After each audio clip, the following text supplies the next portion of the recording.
రెహానా. అంటే ఇప్పుడు రెడీ అయిపోతున్న 3 నెలల్లో ఉప ఎన్నికలకు అని ట్వీట్ కూడా చేస్తారు కేటీఆర్. సో నిజంగానే 3 నెలల్లో ఇదంతా జరిగిపోతుంది అనుకొచ్చా, ఏం చెప్తారు? సో 3 నెలల్లో ఇక్కడ ఒకటి మనం గుర్తుంచుకోవాలి, 3 నెలల్లో వచ్చేది స్పీకర్ నిర్ణయం.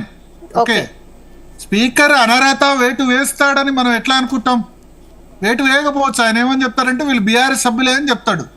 ఒక దానం నాగేందర్కే ఇమీడియట్ థ్రెట్ ఉంది. ఎందుకంటే దానం నాగేందర్ క్లియర్గా అక్కడ ఆయన ఏంటంటే 10 మంది ఎమ్మెల్యేల్లో బీఆర్ఎస్ తరపున గెలిచి కాంగ్రెస్ తరపున ఎంపీ క్యాండిడేట్గా పోటీ చేశాడు.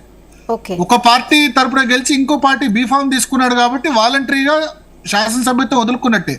సో మిగతా 9 మంది విషయంలో స్పీకర్ నిర్ణయం తీసుకోమని చెప్పింది తప్ప పలానా విధంగా నిర్ణయం తీసుకోమని చెప్పలేదు. సో 3 నెలల్లోపు స్పీకర్ సుప్రీంకోర్టు ఆదేశాల అనుగుణంగా నిర్ణయం తీసుకోవాలి. తీసుకోకుండా దీని మీద రివ్యూ పిటిషన్ కూడా వేయచ్చు స్పీకర్. ఓకే, రెండవది రివ్యూ పిటిషన్ అయిన తర్వాత క్యూరేటివ్ పిటిషన్ కూడా వేయచ్చు.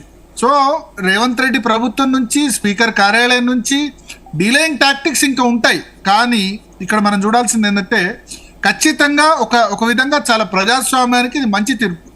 ఈ పార్టీ చేసిందా ఆ పార్టీ చేసిందా అన్న దానికంటే చాలా మంచి తీర్పు. సో ఇప్పుడు నేను రాబోయేది చెప్తాను, జరగబోయేది చెప్తాను. 3 నెలల్లోపు స్పీకర్ నిర్ణయం తీసుకున్నాడు అనుకోండి, 10 మందిలో దానం నాగేందర్ మీద వేటేసి మిగతా 9 మంది వాళ్ళు బీఆర్ఎస్ శాసనసభ్యులే అని జడ్జిమెంట్ ఇచ్చాడు అనుకోండి. తర్వాత జరిగేది ఏంటంటే వాళ్ళు బీఆర్ఎస్ శాసనసభ్యులే, వాళ్ళు కాంగ్రెస్లో చేరలేదు.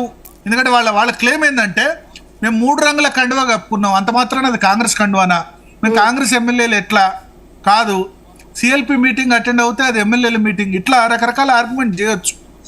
సో జనరల్గా స్పీకర్స్ ఏంది, ఎవరు అధికారులు ఉంటే వాళ్ళకి సపోర్ట్ చేస్తున్నారు. మళ్ళీ vice president of India support చేయకపోతే ఆయన ఏకంగా తప్పించాలని బీజేపీ చూసింది, దాంతో ఆయన రాజీనామా చేశారు. సో ఇది పార్టీలకు అతీతం. సో ఇక్కడ స్పీకర్ కూడా వాళ్ళ మీద వాళ్ళ మీద అనర్హత వేటు కాకుండా వాళ్ళు బీఆర్ఎస్ శాసనసభ్యులని చెప్పేందుకు అవకాశం ఉంటుంది. అప్పుడు ఏం జరుగుతుందంటే స్పీకర్ నిర్ణయం తీసుకున్న తర్వాత స్పీకర్ నిర్ణయాన్ని ఛాలెంజ్ చేస్తూ జ్యుడిషియల్ రివ్యూ చేసే అధికారం హైకోర్టు సుప్రీంకోర్టుకు ఉంది. అందుకని అసలు స్పీకర్లు ఏం చేస్తున్నారంటే మేము నిర్ణయం తీసుకుంటే మళ్ళీ హైకోర్టు సుప్రీంకోర్టుకి ఎక్కడ పోతారు, పోయినప్పుడు హైకోర్టు లేదా సుప్రీంకోర్టు ఏదైతే తీర్పు చెప్తుందో అదే అల్టిమేట్. ఇంకా సుప్రీంకోర్టు జడ్జిమెంట్ వచ్చేసిందంటే దాన్ని ఛాలెంజ్ చేయడానికి రాజ్యాంగ పరంగా ఎటువంటి అవకాశం లేదు. అందుకని స్పీకర్లు చాలా తెలివిగా వ్యవహరిస్తున్నారు. లాస్ట్ 10-15 సంవత్సరాల్లో నిర్ణయం తీసుకోకుండా 2-3 సంవత్సరాలు టైంపాస్ చేసేస్తున్నారు.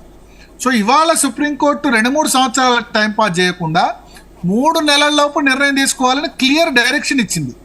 సో ఇప్పుడు 3 నెలల్లో నిర్ణయం తీసుకున్న తర్వాత ఈ బీఆర్ఎస్ శాసనసభ్యులే వాళ్ళు కాంగ్రెస్లో చేరలేదని ఇచ్చారనుకోండి, బీఆర్ఎస్ వెంటనే హైకోర్టు పోతుంది, పోయి వాళ్ళ దగ్గర వీళ్ళు కాంగ్రెస్ యాక్టివిటీస్లో పాల్గొన్నారని హైకోర్టులో చేస్తుంది. అప్పుడు హైకోర్టుకు లేదా మళ్ళీ హైకోర్టులో వీళ్ళకి వ్యతిరేకంగా వచ్చింది అనుకోండి, మళ్ళీ సుప్రీంకోర్టు. సో 3 నెలల్లో ఎలక్షన్స్ రావు. కానీ ఇంత సుప్రీంకోర్టు ఇంత క్లియర్గా చెప్పిన తర్వాత హైకోర్టు కూడా దీన్ని ఇమ్మీడియట్గా టేకప్ చేసే అవకాశం ఉంది. అండ్ స్పీకర్ కూడా ఒకవేళ దీన్ని ఏమన్నా ఈ విషయంలో ఆలస్యం జరిగితే అది కోర్టు ధిక్కరణ అయ్యే అవకాశం ఉంది. సో 2 కాన్స్టిట్యూషనల్ బాడీస్ మధ్య